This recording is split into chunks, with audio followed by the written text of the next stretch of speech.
Participar en una competencia de resistencia extrema es algo que muchos consideran una locura, pero someterse a una caminata infinita sin pausas es entrar en el terreno de lo patológico porque, aunque parezca increíble, caminar es el movimiento más natural y rutinario de nuestra especie. Lo ejecutamos mecánicamente cada día casi sin prestarle atención. Sin embargo, convertir este hábito en un exceso absoluto puede transformarse en un suplicio insoportable para el organismo. Hoy vamos a sumergirnos en la realidad biológica para descubrir qué distancia exacta podrías recorrer antes de que tu sistema colapse por completo, o la muerte te alcance en el camino. Es verdad que desplazarse a pie es lo más común del mundo y lo haces para cumplir cualquier tarea cotidiana. Pero si observas con detenimiento, notarás que caminar es en realidad un proceso fisiológico de una complejidad asombrosa. Cada vez que das un paso pones a trabajar en perfecta armonía a más de 200 músculos diferentes que deben cargar con todo tu peso, equilibrar el movimiento del torso y asegurar que el flujo de energía no se interrumpa. Lógicamente, si caminas durante unos pocos minutos no experimentarás ningún problema. Pero si tomas la decisión de no frenar jamás, esa simple caminata se vuelve una trituradora de tejidos y órganos.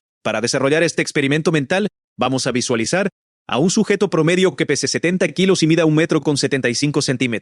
Alguien que disponga de unas 2.000 kilocalorías diarias para sus funciones básicas, en un entorno con un clima estable de 20 grados y enfrentando el reto con suministros de agua y alimentos sumamente limitados. Es decir, sin ningún tipo de ayuda externa, suplementos deportivos o asistencia profesional. Basándonos en este perfil, analizaremos la degradación del cuerpo humano kilómetro por kilómetro. El primer kilómetro suele ser una trampa psicológica, porque se siente extremadamente sencillo, como si fuera un simple paseo de domingo por el parque. El ritmo cardíaco apenas se eleva un poco. Las fibras musculares están frescas y tu capacidad pulmonar ni siquiera nota el esfuerzo. Lo que ocurre internamente es que tu cuerpo empieza a consumir sus reservas de glucógeno, esa fuente de energía de rápida disposición que guardas en el hígado y en los músculos. En este tramo inicial habrás quemado aproximadamente unas 50 kilocalorías, lo cual es el equivalente energético a comerse una galleta pequeña. No existe el dolor ni se disparan las alertas biológicas. De hecho, tu mente tiende a relajarse porque caminar es una actividad grabada en nuestro código genético, desde hace milenios. Sin embargo, lo que parece un inicio amigable es apenas la primera pieza de un dominó que inicia una reacción destructiva, en cadena que, si no decides detenerte, terminará por desmantelar tu cuerpo paso a paso. Una vez superada la marca inicial y llegando al tramo de 1 a 20 kilómetros, las horas empiezan a acumularse sin que te des cuenta del todo. Completar 20 kilómetros puede requerir entre 4 y 5 horas de marcha ininterrumpida. A estas alturas ya habrás consumido cerca de 1.000 kilocalorías, lo que representa la energía de una comida completa. Curiosamente, aquí la batalla principal todavía no se libra en el tanque de combustible, sino en la superficie de tus pies. Si tu piel es sensible, aparecerán las primeras ampollas, que son básicamente pequeñas lesiones causadas por el roce constante de la piel contra el calzado. Las estructuras de las rodillas y los tobillos comenzarán a quejarse por el impacto mecánico repetitivo y tu mente empezará a lanzarte las primeras dudas sobre si realmente vale la pena continuar con este esfuerzo. En este punto, la gran mayoría de las personas todavía tiene la capacidad física de seguir adelante. Pero la sensación de normalidad desaparece y la actividad empieza a percibirse como una verdadera prueba de supervivencia. Al entrar en el rango de los 20 a 50 kilómetros habrán pasado entre 6 y 12 horas de movimiento constante. Y lo que al principio era un ejercicio saludable ahora es un proceso de desgaste violento. Tu organismo ya ha agotado prácticamente todo el glucógeno que tenía disponible. Esas reservas de uso veloz que mencionamos antes, por lo tanto ahora dependes casi totalmente de las grasas. Un tipo de combustible que al cuerpo le cuesta mucho más trabajo procesar y convertir en movimiento. Cuando esa fuente no es suficiente, el metabolismo entra en un estado de emergencia y empieza a degradar su propio tejido muscular para intentar obtener hasta la última gota de energía disponible. Aquí el gasto total acumulado ronda las 2.000 o 3.000 kilocalorías, lo que significa que ya consumiste toda la energía que una persona normal necesita para sobrevivir un día entero, solo por el hecho de poner un pie delante del otro. Es aquí donde surgen síntomas preocupantes como dolores punzantes en las articulaciones de la cadera y rodillas, calambres intensos por la falta de minerales y electrolitos, y las ampollas ya no son simples molestias. Ahora son llagas vivas que sangran. Si además hay algo de humedad en el ambiente, podría sufrir el temido pie de trinchera, donde la piel se macera y se vuelve blanca, quedando vulnerable a infecciones graves. Mentalmente, el agotamiento se vuelve una pesada losa que te impide concentrarte, tu coordinación se vuelve torpe y la idea de sentarse se siente como el mayor paraíso imaginable. Pero lamentablemente el experimento exige que sigas caminando. Yo sospecho que en esta etapa la mayoría de los participantes se rendiría por fatiga psicológica y los pocos que continúan ya no lo hacen por placer, sino por una terquedad absoluta. Cuando llegamos al intervalo de los 50 a los 100 kilómetros debemos ser honestos. Ya no estás realizando una actividad física, estás luchando por tu vida. Para alcanzar esta cifra habrás pasado entre 15 y 25 horas caminando sin un solo segundo de descanso,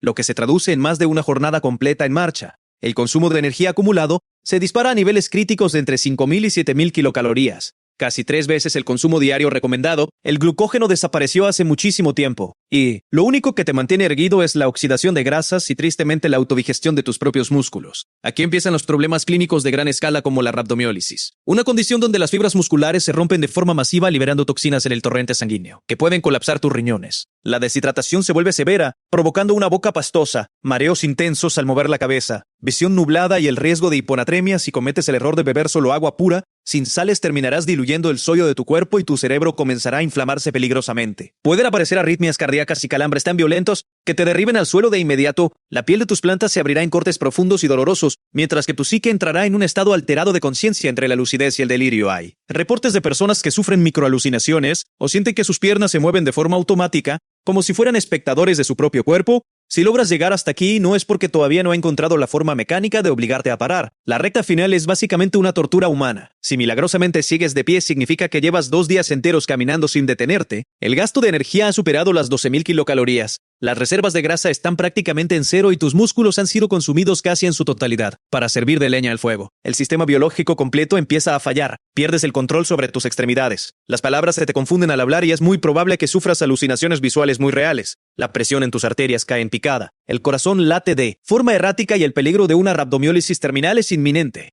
Los riñones ya no pueden filtrar la mioglobina de los músculos destruidos y entras en una insuficiencia renal aguda. Sin recibir carbohidratos ni minerales, tu cerebro deja de tener combustible. Para pensar lo que te llevará a estados de confusión extrema, convulsiones o incluso a un coma profundo, tus pies en este punto ya no parecen pies. Son solo masas deformes hinchadas y llenas de heridas abiertas. En este estado crítico, cualquier tropiezo, una baja de temperatura o una falla en el ritmo del corazón pueden matarte en cuestión de minutos. Entonces nos queda la gran pregunta: ¿cuántos kilómetros son el límite? Con una alimentación adecuada, hidratación constante y apoyo médico, existen registros de personas que han caminado hasta 200 kilómetros en 48 horas. Pero si eliminamos toda esa ayuda y dejamos a un adulto promedio solo con su resistencia, difícilmente lograría superar la barrera de los 80 a 100 kilómetros antes de caer fulminado. Obviamente, cada cuerpo es un mundo, y por eso los márgenes de resistencia varían tanto entre individuos. Si te genera curiosidad, saber cómo sería el final. Básicamente morirías por un choque provocado por la deshidratación extrema, un desequilibrio total de electrólitos, el colapso muscular o una falla cardíaca.